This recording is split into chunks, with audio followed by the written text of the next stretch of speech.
ठाकरेंच्या गाडीवर हल्ला होणार हे गृहमंत्र्यांना माहित नव्हतं का? हल्ल्याची सखोल चौकशी व्हावी, सुप्रिया सुळेंची मागणी।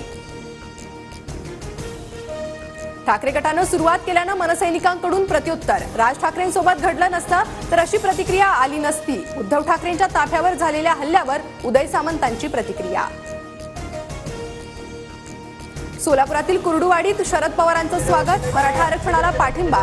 स्वागतावेळी तरुणानं भूमिका विचारल्यानंतर पवारांचं उत्तर।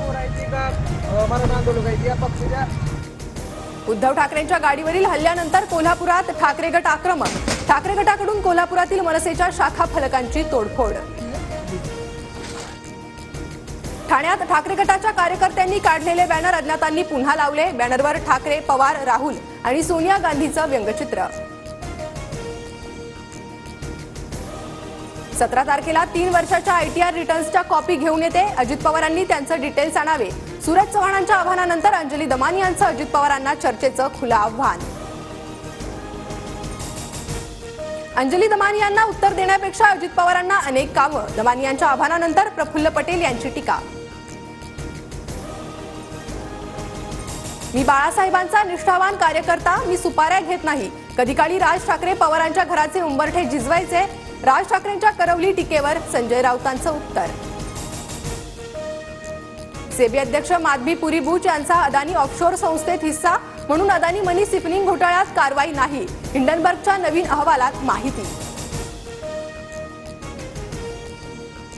एवढं समोर येऊनही सरकार गप्प बसत असेल तर सरकार भ्रष्ट आहे। हिंडनबर्गचा अहवाल समोर आल्यानंतर संजय राऊतांची टीका।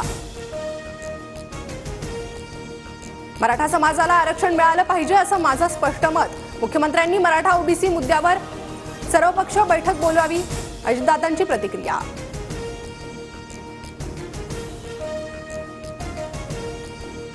विधानसभेला महाविकास आघाडी 180चा आकडा पार करणार। महायुतीच्या 100 पेक्षा कमी जागा येतील, नाना पटोलेंचा दावा।